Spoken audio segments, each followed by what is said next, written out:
Hi viewers, welcome to బుల్లి Chowdary vlogs. So ఇవాళ మనం పాతకాలం నాటి బీట్రూట్ కంజిని ఎలా చేసుకోవాలో చూసేద్దాం. సో దీనివల్ల చాలా ఉపయోగాలు ఉంటాయి. సో ఇది rich in iron and winter సీజన్లో కూడా న్యాచురల్గా మన వాటర్ని ఇంక్రీజ్ చేయడానికి కూడా ఉపయోగపడుతుంది. సో ఏదన్నా ఇన్ఫ్లమేషన్స్ ఉంటే అవి రానియకుండా చేస్తుంది. మన లివర్ని కూడా బాగా క్లీన్ చేస్తుంది. వెయిట్ లాస్లో కూడా ఉపయోగపడుతుంది. అలాగే డైజెషన్ అవ్వడానికి కూడా ఇంప్రూవ్ అవుతుంది. అండ్ దెన్ మన బ్లడ్ ప్రెషర్ని కూడా రెగ్యులేట్ చేస్తుంది. సో ఇన్ని ఉపయోగాలు ఉన్నాయి ఈ బీట్రూట్ కంజి వలన.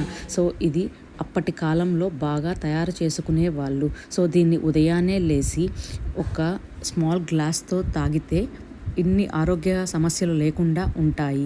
సో అందుకని ముందు దీన్ని ఎలా తయారు చేసుకోవాలో చూసేద్దాం. ముందుగా దీనికి కావాల్సిన పదార్థాలు ఏదో చూసేద్దాం. సో 2 క్యారెట్లు, 3 బీట్రూట్లు తీసుకొని వాటికి తోలు ఒలిచి ఇలా ముక్కలుగా కట్ చేసి పెట్టుకోండి. సో ఆ తర్వాత 1 టీ స్పూన్ ఆఫ్ సాల్ట్ తీసుకోండి. And 1 teaspoon of black pepper కూడా తీసుకోండి. And 1 teaspoon of black salt కూడా తీసుకోవాలి. అలాగే 1 టీ స్పూన్ ఆఫ్ ఆవాలు and 1 teaspoon of yellow ఆవాల పొడి కూడా తీసుకోవాలి.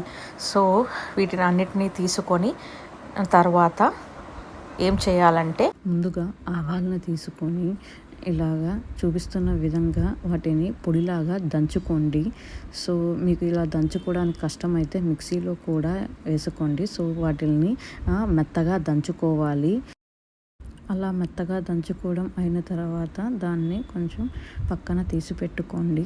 సో ఆ తర్వాత 1 టీ స్పూన్ ఆఫ్ సాల్ట్ తీసుకున్నాం కదండి. సో అది మనం ముందుగా కట్ చేసి పెట్టుకున్న బీట్రూట్ క్యారెట్ ముక్కల్లోకి వేయండి. సో ఆ తర్వాత 1 teaspoon of black salt ఉంది కదండి. సో అది కూడా ఇందులో వేసుకోండి. సో ఈ 2 వేసిన తర్వాత వాటిని రెండింటిని బాగా కలపండి. సో కలిపిన తర్వాత సో ఇప్పుడు 7 to 8 గ్లాసెస్ ఆఫ్ వాటర్ అనేది తీసుకోండి ఒక బౌల్లోకి. సో తీసుకున్న తర్వాత మనం ముందుగా దంచిపెట్టుకున్న ఆవాల పొడి ఉంది కదండి. సో ఆ ఆవాల పొడిని అంతా ఈ వాటర్లో వేయండి. సో ఆ తర్వాత ఎల్లో ఆవాల పొడి ఉంది కదండి. సో అది కూడా తీసి ఇందులో వేయండి. ఇప్పుడు మనం ముందుగా కలిపి పెట్టుకున్న బీట్రూట్ అండ్ క్యారెట్ ముక్కలు ఉన్నాయి కదా.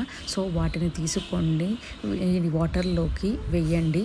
సో వేసిన తర్వాత ఈ ముక్కలన్నీ బాగా ఆ వాటర్లో కలిసేటట్టు బాగా స్పూన్ తీసుకొని కలపండి.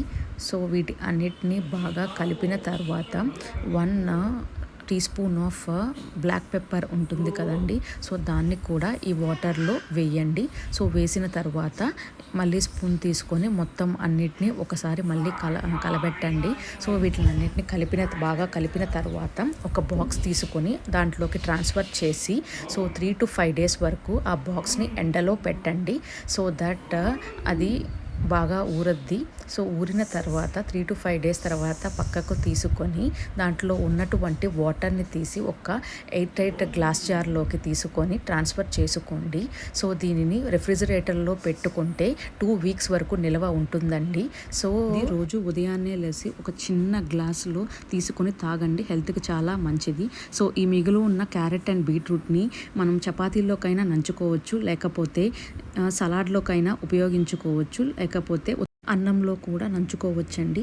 అంతేకాకుండా దీంతో పికిల్ కూడా చేసుకోవచ్చు కావాలంటే. సో